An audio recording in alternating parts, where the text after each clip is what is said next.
Ne pare rău, dar întrerupem acest program pentru că marile corporații nu își pot adapta afacerile internetului și atunci fac tot posibilul să-l controleze.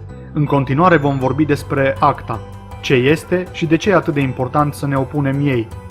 ACTA, sau Anti-Counterfeiting Trade Agreement, tradus Tratatul Comercial împotriva produselor contrafăcute, este o inițiativă legislativă al cărei scop este de a crea standarde unanim acceptate la nivel internațional în privința protejării proprietății intelectuale.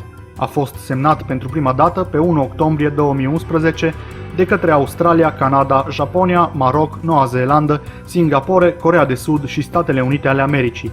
Pe scurt, prin ACTA, statele semnatare doresc să oprească producția de bunuri contrafăcute, medicamente generice și distribuția de materiale piratate pe internet.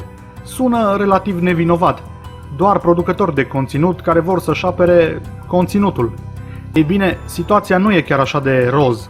În spatele intențiilor pozitive se ascunde o nevoie disperată de a deține controlul asupra fluxului de informație liberă de pe internet, care ar urma să fie îngrădit și pedepsit prin diverse sancțiuni.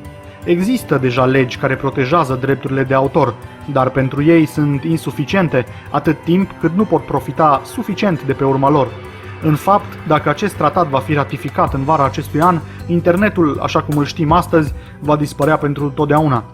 Hai să vedem cum te afectează asta pe tine. În primul rând, conform ACTA, toți providerii de internet, da, omuleții de la care ai tu net, sunt obligați să facă pe polițiștii în ce privește clienții lor, adică să urmărească și să dea raportul în ce privește tot ce faci tu pe net, să țină evidența tuturor site-urilor pe care le vizitezi și a sharing-ului pe care îl faci, pentru a depista orice urmă de piraterie. În momentul în care te prind în fapt, fie îți pierzi accesul la internet, fie, ajuns pe mâna deținătorilor drepturilor de autor, ești dat în judecată și riști amenzi de sute de mii de dolari și chiar până la 5 ani de închisoare. Da, 5 ani de închisoare pentru un amărât de MP3. Dincolo de asta, dacă te filmezi la un chef, să zicem, și în fundal merge o piesă oarecare, iar tu, din dorința de a arăta lumii că poți să bei 3 beri în 2 minute cu nasul, uploadezi acel clip pe YouTube, riști din nou aceleași pedepse, amenzi uriașe și ani de închisoare pentru folosirea acelei bucăți muzicale din fundal, asupra căreia nu deții drepturi de autor. Funny, yes? Dar sancțiunile merg și mai departe de atât. Dacă ai materiale piratate pe laptop, telefon, tabletă sau orice alt device, atunci când te afli la graniță sau într-un aeroport, în baza ACTA, autoritățile au dreptul să-ți verifice conținutul acelui device și în cazul în care găsesc ceva în neregulă, pot distruge sau confisca aparatul, iar tu te alegi cu o amendă frumoasă. Și încă ceva. După cum bine știm, internetul e un mediu în care îți poți exprima nemulțumirea față de un regim politic, nu? Nu.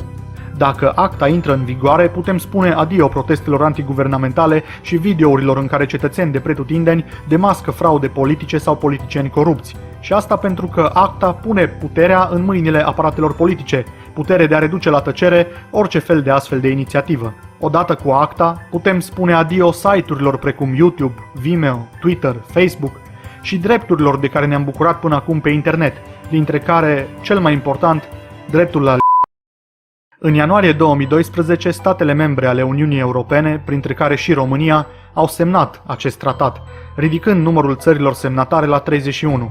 Reprezentanții României au semnat fără a aduce acest lucru în atenția publică. Românii nu au fost informați în privința acestei decizii, totul derulându-se într-o manieră ascunsă, departe de public și presă. De altfel, înaintea unor scurgeri de informații, toate discuțiile privind ACTA, începând cu cele din anul 2008, s-au purtat cu ușile închise. Nimeni nu a cerut opinia consumatorilor de internet, a noastră, a celor care sunt internetul. Decizia finală asupra implementării ACTA aparține Parlamentului European, ratificarea acestui tratat urmând să aibă loc în urma unor dezbateri ce se vor desfășura în luna iunie a acestui an.